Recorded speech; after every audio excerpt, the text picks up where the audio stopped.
All right, since it is timed for bank 2, we're gonna start on bank 2 and remove the cams here. We're gonna start with a 6mm hex. And on the pulley side over here, I'm gonna go ahead and remove this timing chain, or sorry, a guide rail bolt. Manual calls this the screw. So with that removed, this rail will fall down a little bit more. Then I'm gonna go ahead and remove this sprocket on the exhaust cam down here. We've already loosened the bolts.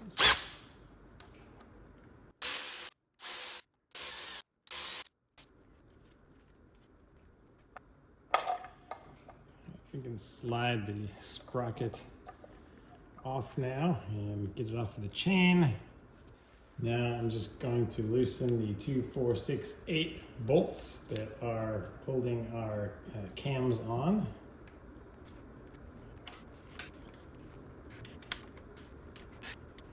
I'm gonna make sure you keep the correct caps with the correct cam. And when you're installing them, the E up here goes on the top. And these 2 middle ones are actually holding on our tensioner here, so that's gonna come off.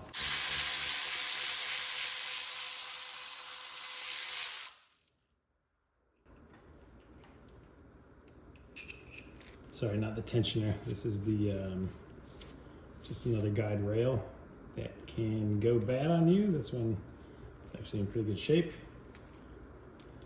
Leave that bolt there with that guy.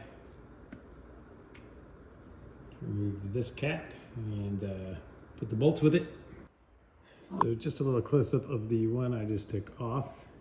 It says A15116, and the other one down there says A25116, so it is the second one. All right, so I gotta be careful. That's the last thing holding this cam on. As soon as I remove it, the cam is gonna fall out, so I have to be ready to remove it.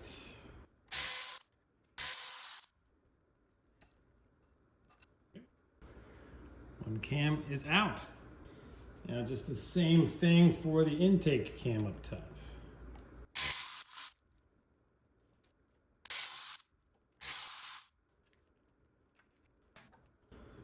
I'm just gonna let the chain rest here and remove it. So at this point, with this off, now you can use the impact gun to get the bolt out of the end.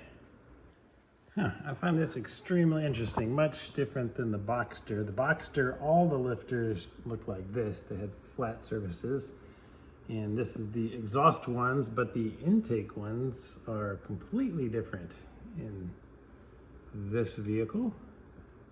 So all of them look to be in really good condition from what I can tell. Maybe this one has a tiny little wear there in the middle. So this is cylinder 4, 5, and 6. So I'm going to remove these and bag them, being intake 4,1, 4,2, 5,1, 5,2, 6,1, 6,2, and then the exhaust, same thing, 4,1, 4,2, so I can have them exactly where they went when I put it back together. And to remove them, all you need is a little magnetic tool. You can just stick it right on there and they will pull right out.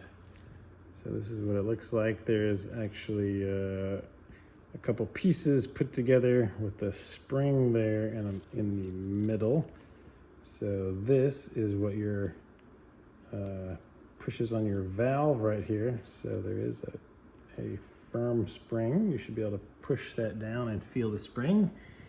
And there is the first look at the end of one of our valves. Oh wow, so this is even more interesting. Not only is the face different, but this whole thing in the back is completely different and they are way heavier. Another interesting thing is the ones down here just fit in and they actually rotate around as the lobe goes over it, so I'm told. These these actually have like a little pin in the side of them, and there's a little slot here where it rides in. That's why they are all in the exact same direction, because they cannot rotate. They are locked in place. And yeah, this thing is heavy, very interesting. All right, got those all removed and bagged. Now I'm gonna remove, oops, well, so we can pop these little spark plug socket thingies off. We'll have to replace those. But the bolts here, everything's the nice same size with the E-Torques. Gonna go ahead and remove all of these so that this plate can come off. All right, so the ones that are sunk down there are too thin for my normal E-Torques bit that I use, so let me try to find something else.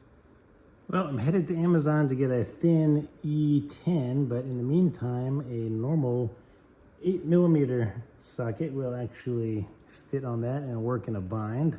I'll use this to remove them, but I'll use the right one to torque them.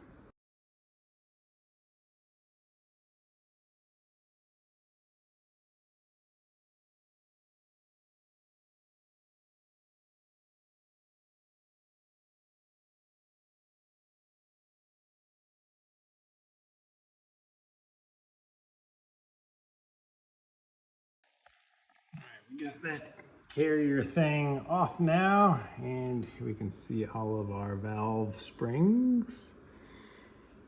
And we're ready to go ahead and take these big long bolts out that hold the head on and remove the head. Yeah, I also want to note the O-rings. So one of the three stayed on there, and the other two are on the back of this. These are your good old T55s. I got all of those loosened already. And then there's one more E10 all the way in here. So remove that guy.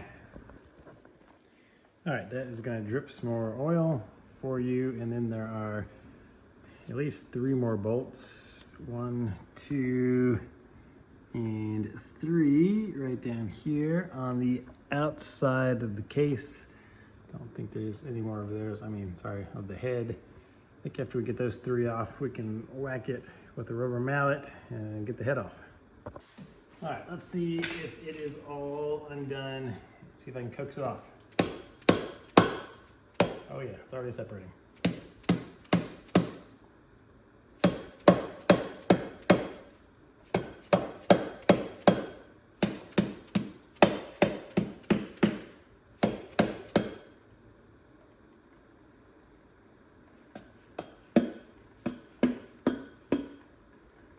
It is sitting in some pins, so it's about to get heavy, I think.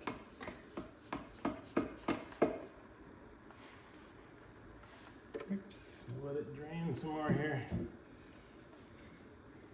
I think it's about ready to come off. I'll fold our chain back up in there.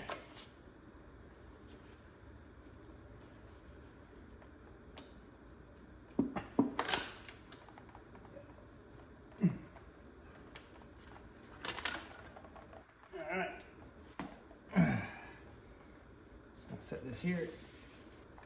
All right, I know what everybody's waiting for. I want to see those bores. Let's have a look at cylinder 6. This is the one that is notorious for the bore scoring. Let me get some light in here. And, ooh, look at that. Tiny bit of bore scoring has actually started. That makes me feel better that there's at least some issue with my engine, since it's felt like there has been. So yeah, interesting. Cylinder 5. Oh yeah, baby scores going on over there. And I can't see number 4 yet until we get that piston out. We're not gonna rotate it because my chain is now disconnected. All right, there is one more bolt on the bank 1 side, just like on the bank 2, that is back there on the top holding stay head on, as well as these 3 bolts around it. But to get to the one back here, you have to remove this piece right here. And the way you do that is you remove the 1 bolt here that goes to the top of it. And then the bolt that is usually hidden behind the transmission is this one. So you have to take both of those out, and then this will become loose. You're going to remove the whole rail and get to that bolt back there. Okay, so this is bank 1, and I see no scoring. Let me get the light in here and look around. All right, so that was cylinder 3. This is cylinder 2.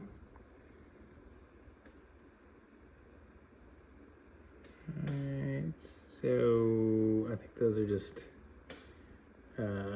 discolorations. I don't think that is scoring. So yeah, it looks like bank 1 is not suffering currently, at least from what I can see so far. So as you can imagine, these videos are a ton of work to film. Now I'm sitting here editing them. So I just wanted to ask you guys to give them a thumbs up and subscribe to the channel if you aren't already. It would really help me out. It makes making these videos for you guys worthwhile. So hope you're enjoying them, and if they're not helpful, at least they're entertaining. So again, appreciate it, guys. I'll see you on the next video.